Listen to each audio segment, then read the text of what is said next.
With an area of 132,000 square kilometers for 11 million inhabitants, Greece is made up of 3 geographic regions. To the north, continental Greece with the cities of Athens and Delphi. To the south, separated by the Gulf of Corinth, the Peloponnese Peninsula with the cities Epidaurus and Mycenae. And of course, the islands that make up 1/5 of the total surface area of the country. After the civilizations of the Cyclades and Crete concentrated on the islands, the Mycenaean civilization flourished on the continent from the 16th to the 12th centuries BC. Then invasions resulted in the destruction of the civilization and marked the beginning of the ancient Greek period, the classical or golden age of which was between the 6th and 3rd century BC, with Athens as its leading city. After that, the Romans and the Ottomans took control of the country and molded it to their cultures. Gaining independence in the 19th century, Greece then became a popular part of the world for cultural as well as seaside tourism, thanks to its Mediterranean climate.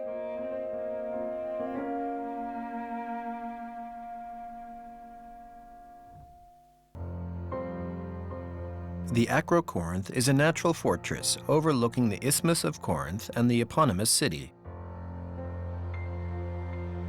The site was occupied from the 6th century BC to the 19th century. It contains numerous remains of its past occupiers: Corinthians, Romans, Byzantines, Franks, Venetians, and Ottomans. The site was already occupied during the Neolithic period due to its many streams. The oldest remains date back to the 1000 BC, while the first identifiable fortifications date back to the 7th century BC. At its feet, the city of Corinth, one of the greatest cities of ancient Greece. Its Temple of Apollo is one of the first Doric temples in continental Greece. Pieces of pottery left behind by the builders indicate that the temple dates back to 540 BC. It was built on the site of an ancient temple. It had 6 monolithic columns covered in white marble stucco on each facade, and 15 columns along its length. Today, 7 of these remain. They are over 7 meters high with a base diameter of 1,70 meters. According to the ancient texts, there was a great bronze statue of Apollo in the temple. Corinth was a major merchant city. It controlled the Isthmus of Corinth. It rivaled with Athens on an economic and cultural level. During the Peloponnesian War, it allied itself with Sparta against the Athenians. In the 2nd century BC, the site was pillaged by the Romans, who annexed all of Greece. Later, the ancient city was buried under new constructions until 1858, when an earthquake destroyed nearly the entire modern city. The site was then rediscovered and archaeological digs began. The Pyrrhene fountain dates back to the 6th century BC. The original Greek part includes 6 stone arches and a series of underground reservoirs. The colonnade and the basin were added by the Roman Herodes Atticus in the 2nd century BC.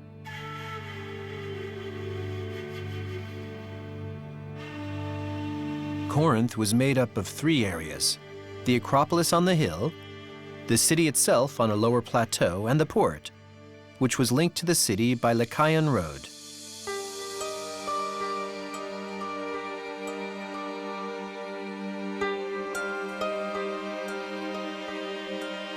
The wide road was made of limestone and flanked on either side by shops and temples built on raised walkways.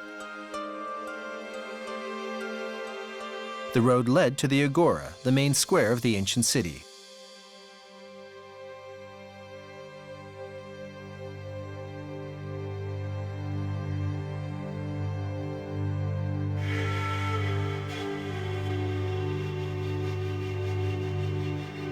This building was carved into the rock. It covered 4 great cisterns that were supplied by the aqueduct, which brought water to the foot of the Acrocorinth.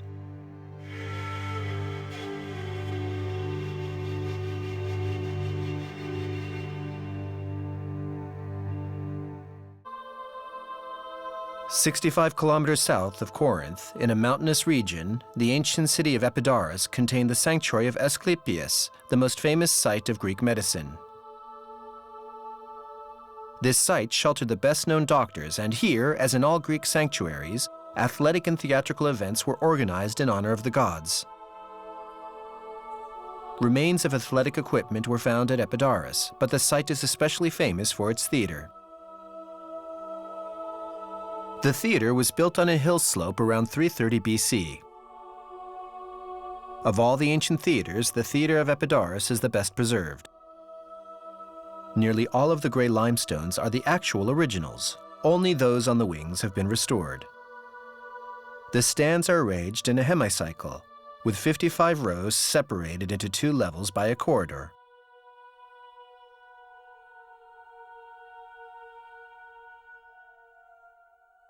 Originally, the theater was made up of 34 rows of stands separated by 13 staircases. It seated up to 6,200 spectators. The upper level, added in the 2nd century BC, numbers 21 rows, augmenting the theater's capacity to 12,000 spectators. It has been remarked that the number of seats on both levels, both 34 21sts and 55 34ths, refer to the golden ratio, 1.61. The circular orchestra, which held the actors, the choir, the dancers, and musicians, lies in front of the quadrangular stage, whose substructure can still be seen. The theater of Epidaurus is especially famous for its acoustics. The slightest sound produced at the foot of the seats resounds all the way to the upper seats, located 22.5 meters above the orchestra. Since 1955, the annual Festival of Epidaurus takes place in this theater, performing the Greek tragedies of the ancient dramatists.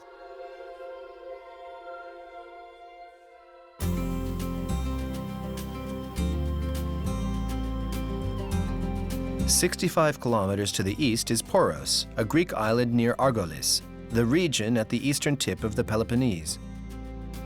With a surface area of 33 square kilometers and a circumference of 42 kilometers, it has a population of approximately 3,500.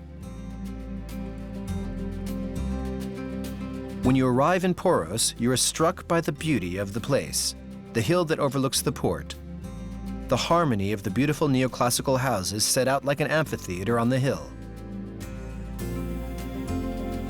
The most remarkable monument is the bell tower, topped with a blue dome. It was built in 1927.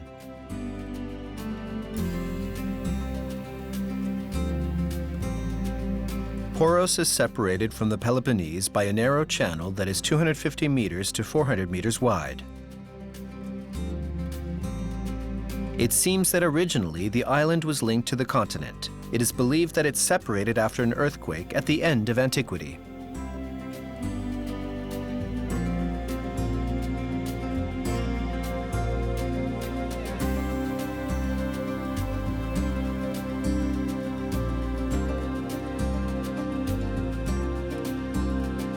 Stepping off the boat, you discover pretty narrow streets lined with small white houses with colorful shutters and small squares that are ideal for having a drink or meal. Many Athenians have secondary houses here, and the island becomes very lively on the weekends.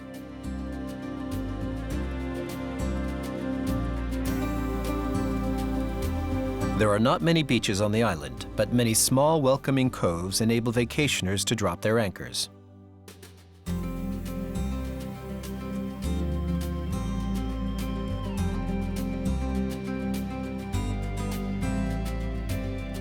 The island is considered a very romantic spot if you come here during the low season.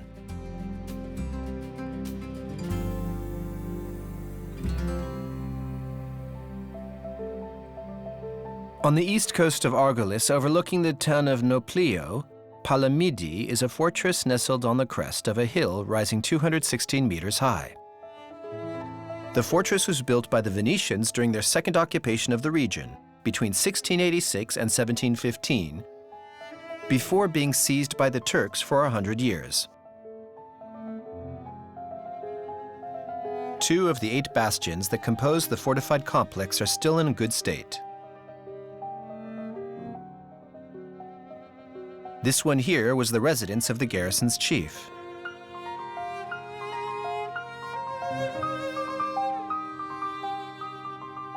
It includes a ramp that enabled them to haul cannons up to the fortifications.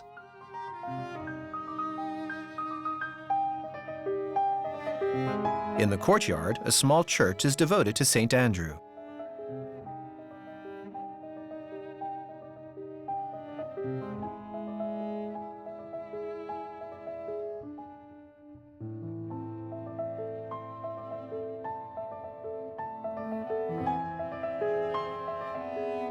The site offers a magnificent view over the Argolic Gulf, the city of Nafplio, and the surrounding nature.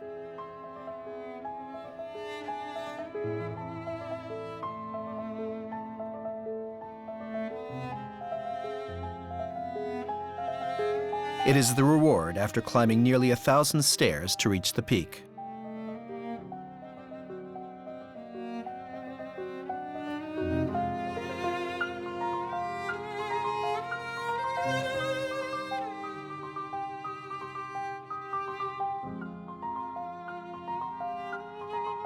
During the Turkish occupation, Turkish names were given to the 8 bastions. But after the independence of Greece in 1822, each bastion was renamed after a Greek hero, like this one here, Themistocles. This bastion was used to defend the entire east side of the town.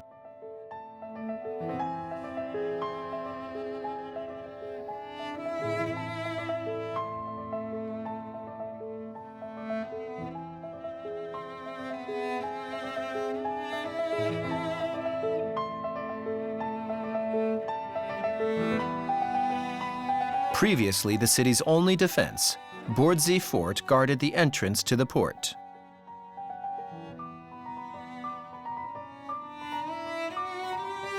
The Venetians had completed its fortification in 1473 to protect Nafplio from pirates and invaders hailing from the sea.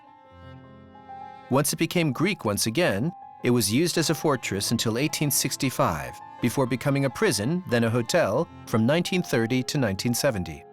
Since then, it has become a tourist attraction that occasionally holds a music festival.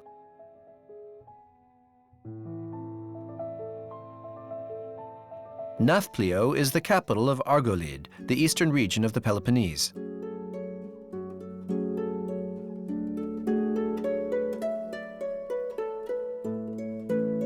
Occupied successively by the Byzantines, the Franks, the Venetians, and the Turks, who left their mark here, it has become a historical and touristic city with a population of about 15,000.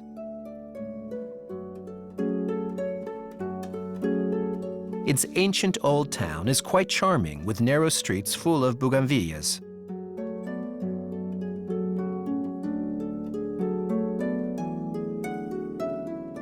You can sit at the terrace of a Mezzodoppio, a tavern specialized in mezzes, a variety of small dishes that go so well with ouzo, an alcohol made from aniseed.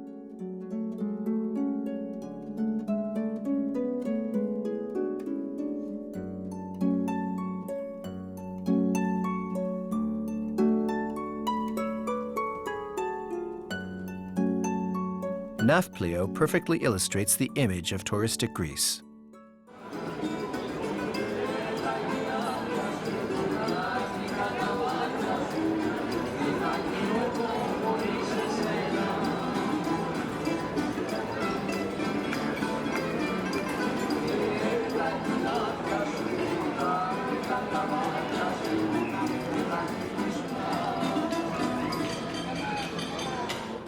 Between Nafplio and Corinth, Tiryns is an ancient Mycenaean city. In the upper part of the hill, called the Citadel, stands a Mycenaean palace dating back to 2000 BC. There are also remains of a Cyclopean surrounding wall. The stones of the wall are up to 3 meters long and 1 meter wide. A path running under a tumulus leads to a tomb.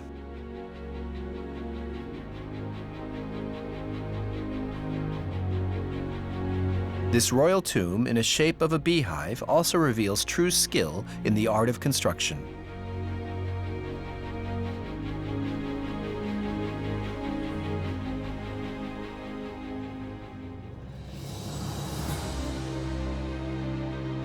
Not far from here, another site from the same civilization contains a big number of remains. It is the site of Mycenae, which gives its name to Mycenaean civilization.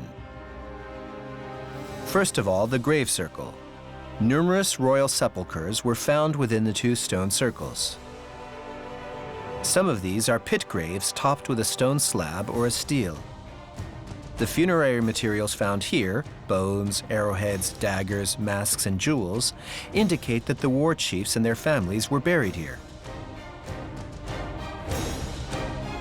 The material and iconography of the graves revealed that Mycenae was governed by a rich warrior aristocracy whose representatives were of superior size and physical strength. The city was governed by a monarch called Wanaka. We do not know much about this civilization, which emerged around 1700 BC. It came from the north during the Bronze Age and invaded all of Greece. Nevertheless, they are at the origins of Greek civilization, and Homer related the epic story of their king, Agamemnon, in the Trojan War. The disappearance of this civilization cannot be explained with precision. The causes of this are probably both external, with earthquakes that might have displaced bodies of water and outside raids of new populations, and internal, with an overly centralized and overly rigid administration, incapable of surmounting new crises. Just like in Tiryns, the city is enclosed by a cyclopean surrounding wall with 2 points of access. The Lion Gate and the Trilith makes up the main entrance. It has an enormous lintel topped with a relieving triangle slab on which 2 lionesses are carved, standing on either sides of the central pillar. The complex dates back to 1250 BC.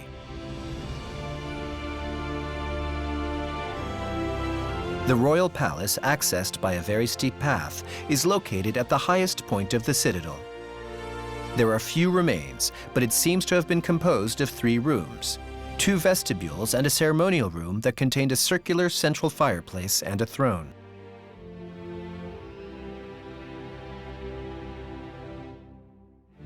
The palace overlooked other buildings of smaller size, as well as modest houses and the district of artisans. The Mycenaean period was a time of great prosperity in the Peloponnese. Its fleet controlled the seas and traded with Sicily, Crete, Syria, and Egypt. But there are so few traces of this civilization that the origins of such wealth can only be a matter of speculation. Conversely, some hypothesize that there were lootings or that mercenaries who left to combat the pharaohs and Hittites returned. A series of tholos tombs was also built on the slopes of the hill for the kings reigning here. The design is the same as in Tiryns. A corridor runs through the hill, and it is supported through the use of cantilevering.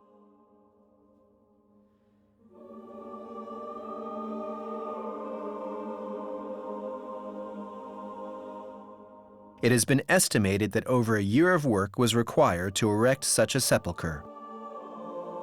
This goes to show the importance given to funerary monuments. A bit further away among the ruins, the best preserved and the most spectacular tomb is undoubtedly that of King Agamemnon's. It is also named the Treasury of Atreus.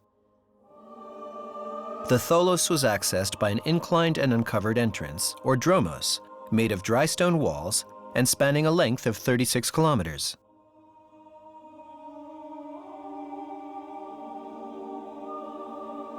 Like the other royal tombs, the Treasury of Atreus is made up of a subterranean circular room with a corbel arch covering that is ogival in section.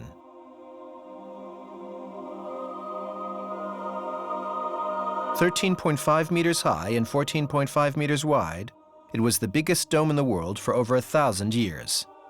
The inside was decorated in gold, silver, and bronze.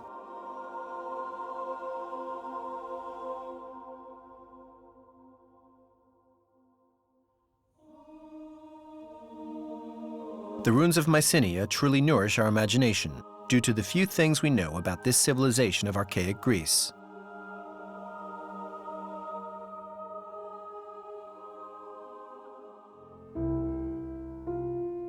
In the southern Peloponnese, a large valley surrounded by mountains composes the ancient territory of the city-state of Sparta, one of the most powerful cities of ancient Greece, along with Athens and Thebes.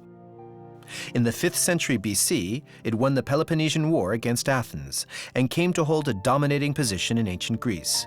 But it lost its hegemony a century later. Under the Roman Empire, Sparta enjoyed a certain prestige due to its glorious past. But in 396, it was sacked by Goth invaders. Under the Byzantine Empire, the site was nothing but a hamlet of shepherds. It was reconquered by the Franks as they returned from the Crusades in the early 13th century. Indeed, in 1204, the Fourth Crusade changed its original goal, and the Crusaders captured and pillaged Constantinople.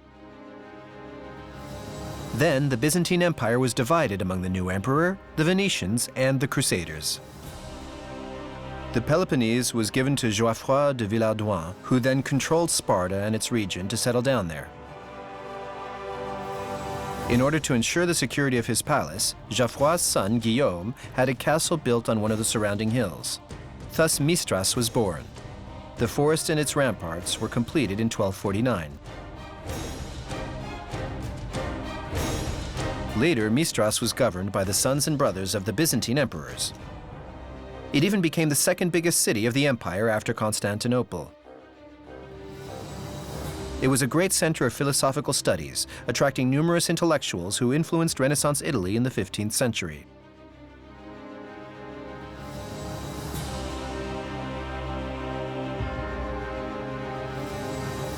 In 1460, Greece became dominated by the Ottomans, but Mystras remained an important city and contained the residence of the Pasha of the Peloponnese.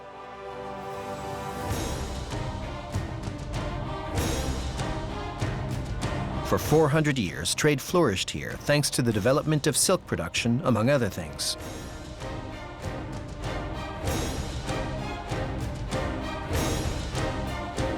Razed to the ground by the Turks during the Greek War of Independence in 1825, Mystras then underwent serious decline. Its last residents fled to Sparta, which became once again the region's capital. The ancient Byzantine city was totally abandoned in the 1950s to become an archaeological site. In 1989, the ruins of the fortress and the palace, the numerous remaining churches and monasteries, were listed on UNESCO's World Heritage list.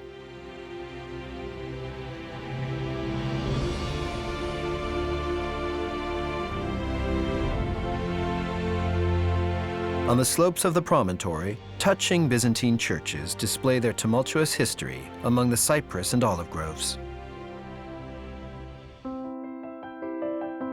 Along the surrounding wall of the lower city, the buildings that make up the church of the metropolis date back to the late 13th century, soon after the completion of the fortress.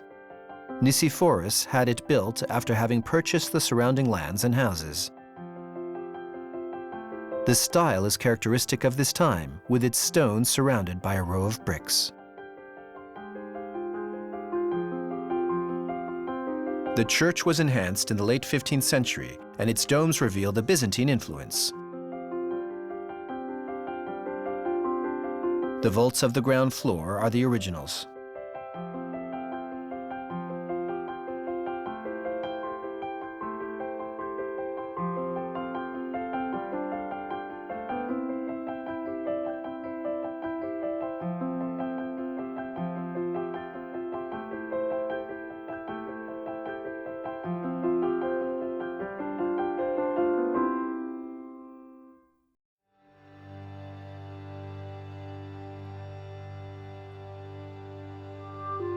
In 1754, a U-shaped courtyard with a beautiful colonnade was added to the north of the building.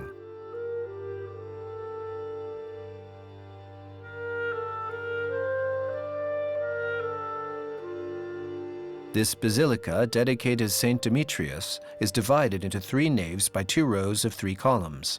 The central nave is much higher than the 2 others. It leads to a traditional Byzantine altar where Jesus Christ, the Virgin, and the Apostles are sanctified. The paintings date back to the last decades of the 13th century and the first half of the 14th century. They have retained their rich colors despite their old age.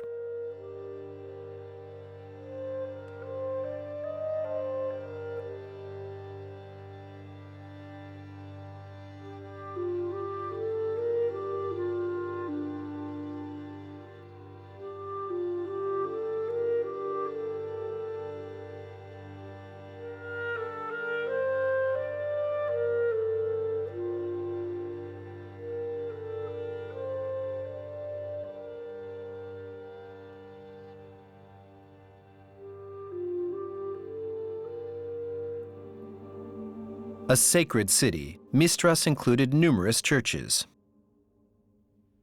The Evangelistria is the only church for which we have no information concerning its founder or its restorer. However, it seems that the Turks never transformed it into a mosque because no Arabic writing is apparent here.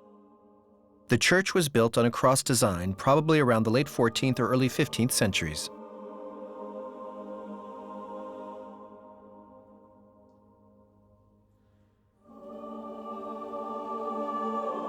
The monastery of Pantanassa is the best preserved building of Mystras, and also the only one which is still occupied today by a half-dozen nuns.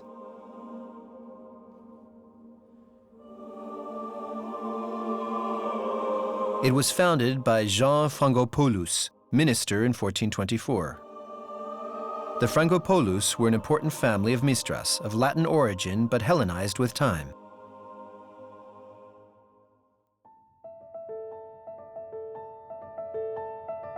Indeed, the family's name indicates its origins, since Frango means Frank. The Frankish influence is clearly seen in the bell tower. Its tri-lobed windows are framed by Gothic arches, and 4 small towers flank the dome at the peak.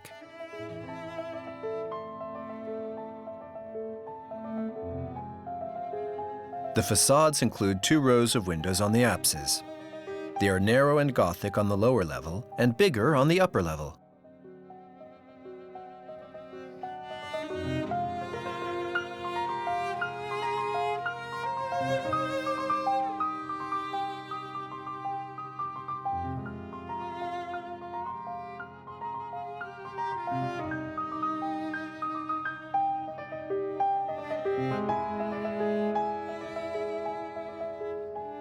The church is a basilica with 3 naves on the first level, but its roof is topped with 5 domes.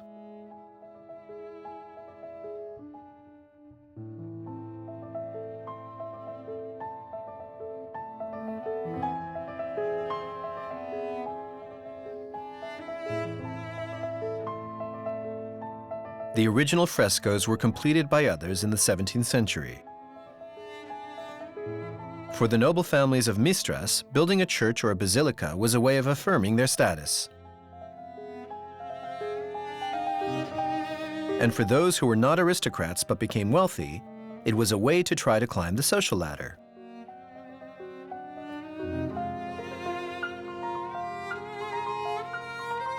Which explains why we encounter a lot of churches on this Byzantine site.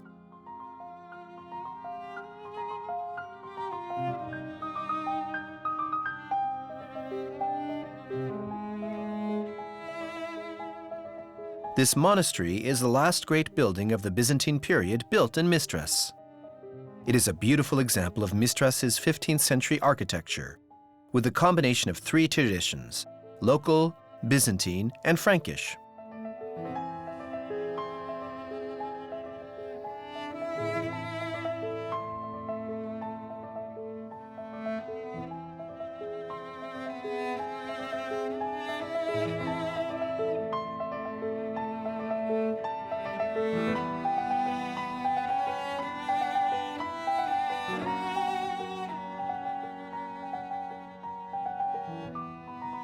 Among the ruins and the numerous churches on the slopes of the hill stands the ancient palace of the region's leaders. It is a complex of buildings dating from different periods composed of 2 wings in the shape of an L.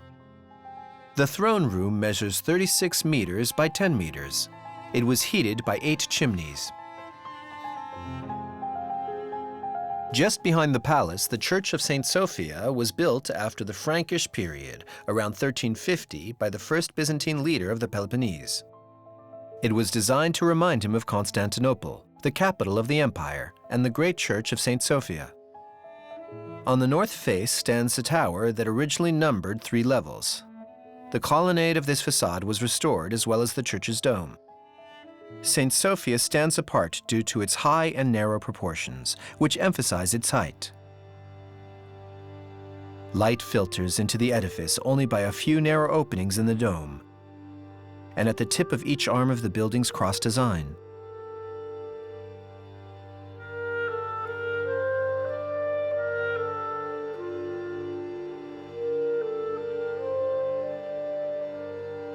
During the Ottoman occupation, the bell tower was converted into a minaret and the church into a mosque.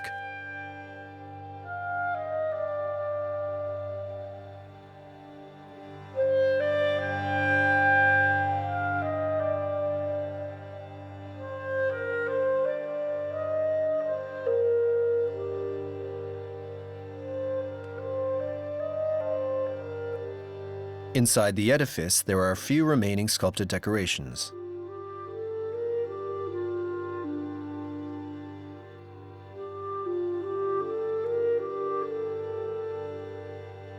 But a great fresco of Christ is still seen in the sanctuary's apse.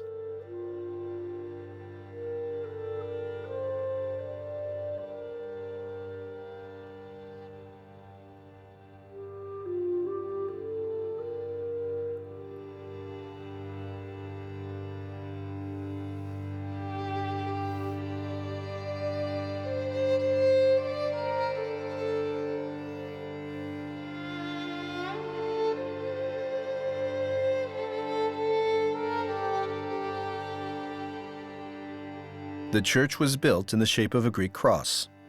On the walls and vaults, eroded by time, a few paintings remain, sheltered from the light.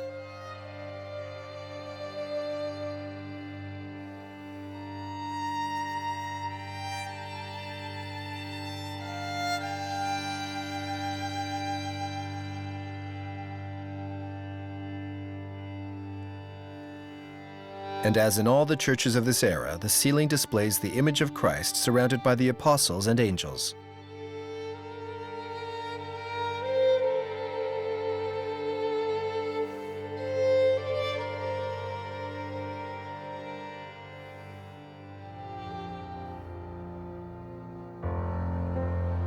At the southern tip of the lower city, the remains of fortifications frame an entrance protected by a high wall and a crenellated tower.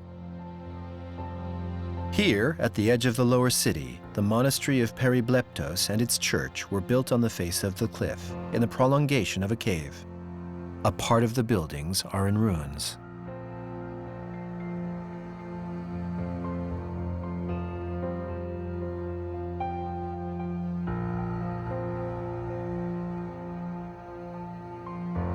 But others are in a perfect state, notably the Catholicon, the convent's church.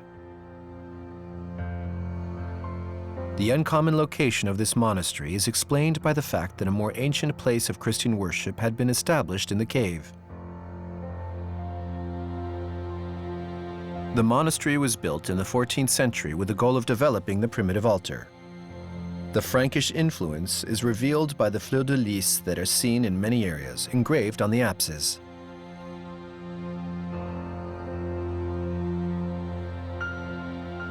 The church stands against a rocky cliff, and the apses seem to jut out from the rock.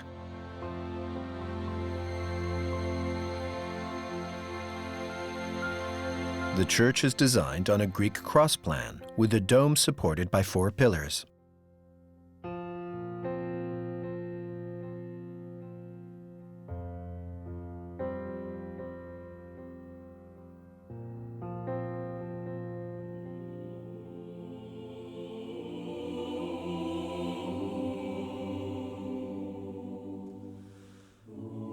Here, too, the walls and ceilings are covered in frescoes, which are pretty well preserved.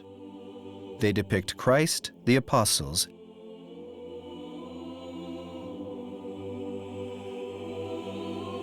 and the Virgin Mary.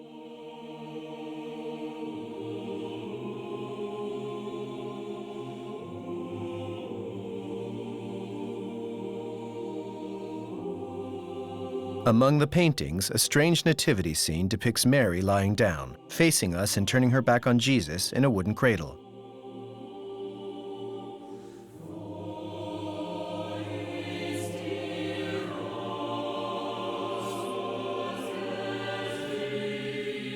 The church is flanked with chapels in which you can also admire frescoes.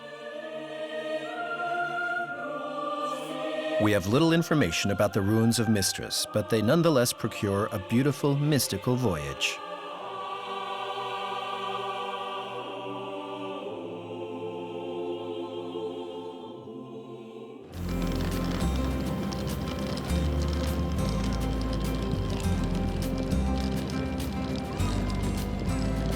A 3-hour ferry ride south from Athens, Hydra is a beautiful island located near the eastern Peloponnese coast.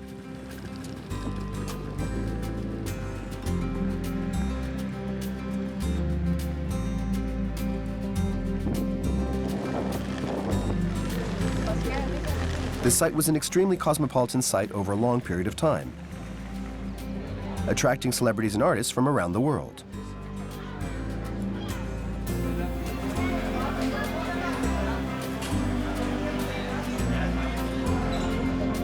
The island's beauty resides in its capital, a picturesque town with narrow streets and superb houses with red tile roofs.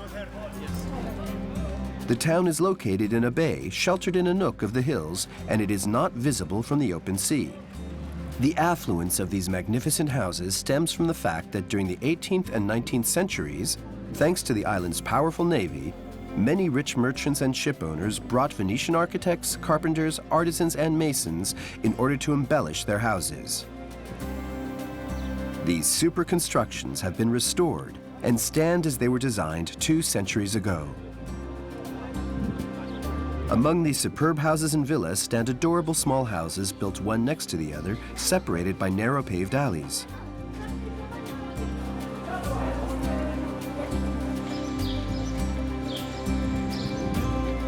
Here there's no motorized traffic. People move about on foot or by donkey. And there are no modern buildings or hotels to ruin the natural environment and the traditional architecture of this heavenly island.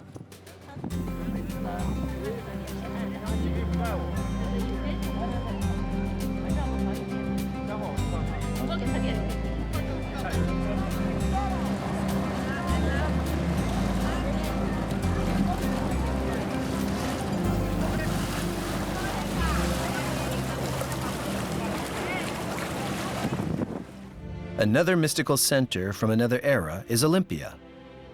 Located in the western Peloponnese, Olympia was a religious center located in a sacred grove of wild olive trees. The site seems to have been occupied continuously from the early 3rd millennia BC.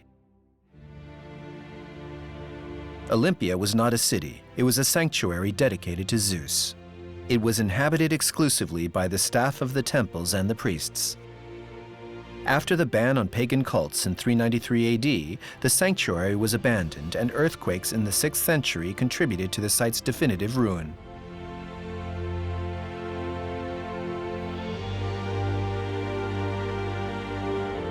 A few beautiful remains subsist, like the Philippion, which was erected on order of Philip II of Macedonia, father of Alexander the Great, in 338 BC.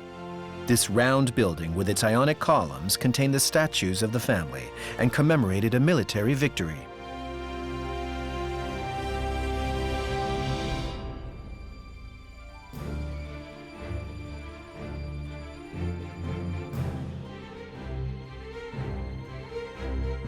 There are also the remains of the thermal baths, which have not retained much from the Hellenistic period, for they were constantly and continuously extended, modified, and decorated. But the main basin has preserved its beautiful mosaics.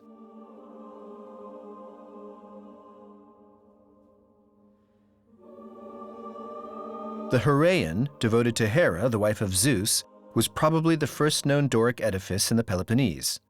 It dates back to about 600 BC. Originally, its columns were all made of oak. They were progressively replaced by stone columns.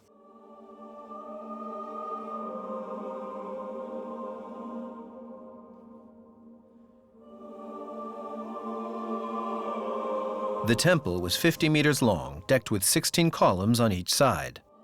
Impressive vestiges of its substructure remain.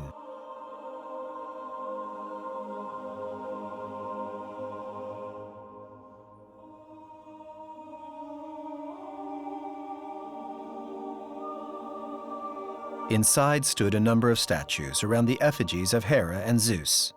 They have disappeared, either pillaged or stocked in museums. There remain pedestals of honorific statues giving thanks to citizens for services rendered to the state.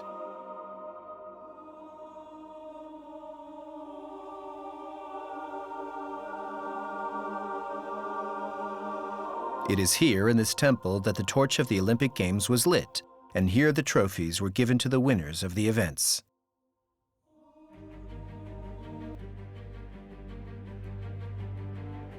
For Olympia is directly and concretely associated with a world event, the Olympic Games. They were celebrated regularly here since the year 776 BC. The stadium was created in the classical period, while the monumental entrance, with its corridor and arch, dates back to the end of the Hellenistic period. The starting line can still be seen in the form of a line of stones in the ground, as well as the foundations of the judges' platform. Until the finish line, the distance was 192.27 meters, with a width of 28.5 meters. There were never any seats for the 45,000 spectators who gathered here to watch the events. Like the athletes, they came from everywhere throughout the known world, from Marseille to Crimea and Africa to Asia. The Olympiads took place here with an interval of 4 years between each meeting. The spirit of the Olympic Games displays the strength of the humanistic ideals of ancient Greece. A loyal competition between free men, ready to surpass themselves, whose sole ambition was to attain the symbolic reward of an olive branch. No relation to the bloody games of the Roman circus. While the Olympiads were part of a sacred rite in a sacred sanctuary, the holiest of the holy was the Temple of Zeus, of course. It was built around 450 BC and suffered many catastrophes, notably a fire and an earthquake, which destroyed it. Like the entire site, it was found buried under a layer of alluvium many meters thick.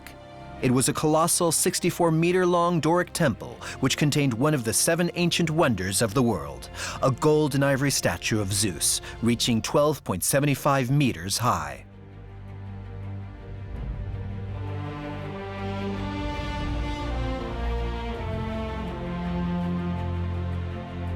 Further away, this great building, divided into rooms and apartments, and adorned with gardens and fountains, was a luxury residence which housed the athletes and important guests.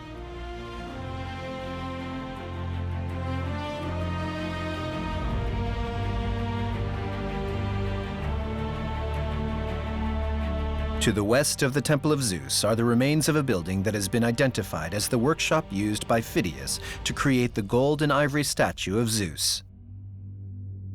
Its dimensions, 32 meters by 14.5 meters, are exactly those of the temple, where the worshipped statue was to be displayed.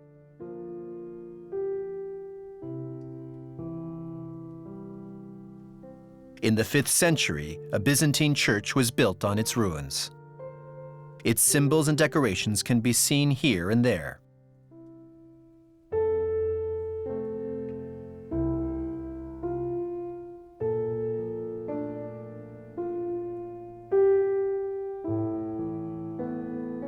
The Palestra was a small training gym. There, athletes trained in sports which do not require much room, like wrestling and jumping. Around the central space, the porticos were organized in small rooms where the athletes rubbed themselves with olive oil, or, on the contrary, covered themselves in powder and ash.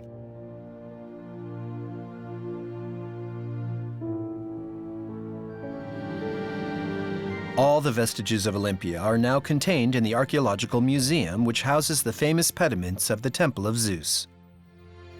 Mythological scenes sculpted in the marble are displayed on the 2 pediments. The greatest statues in the center rise 3.15 meters. The scenes represented in the temple illustrate the origins of Olympia and the sanctuary.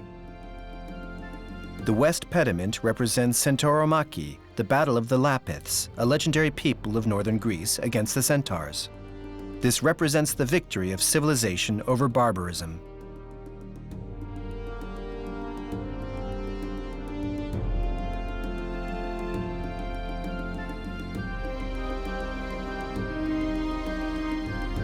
In the center, Apollo tries to calm the warring parties, even though he has clearly chosen sides.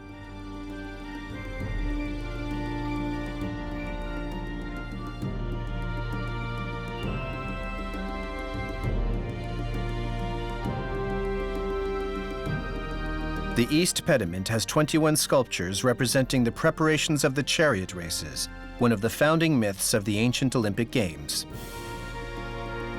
In the center, Zeus separates the two competitors who are accompanied by their wives and servants.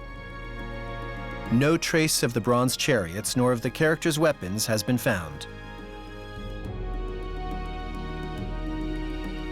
A special room within the museum is devoted to the Nike of Paeonios. Nearly 3 meters tall, it was placed on a 9-meter-high pedestal to the southeast of the Temple of Zeus. It is the first known representation of a winged Nike. Though she no longer has wings and a floating cape, her movement is still visible. She is descending from Olympus and is setting foot aground. Another room contains very rare examples of monumental statues made of terracotta, including one of Zeus kidnapping Ganymede.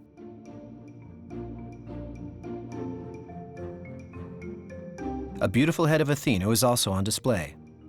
She has almond-shaped eyes and wears a helmet.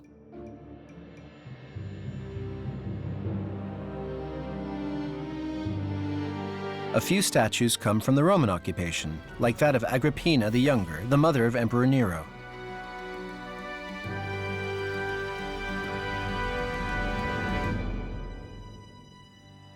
A statue of the Roman Emperor Hadrian dates back to 160 AD.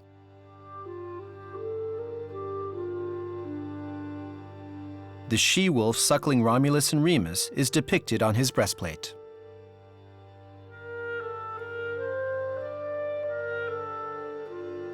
In the middle of a room, a marble bull bears an inscription indicating that the statue is devoted to Zeus. Faustina was the daughter of Antoninus Pius and the wife of Marcus Aurelius. The sculpted drapings are impressive.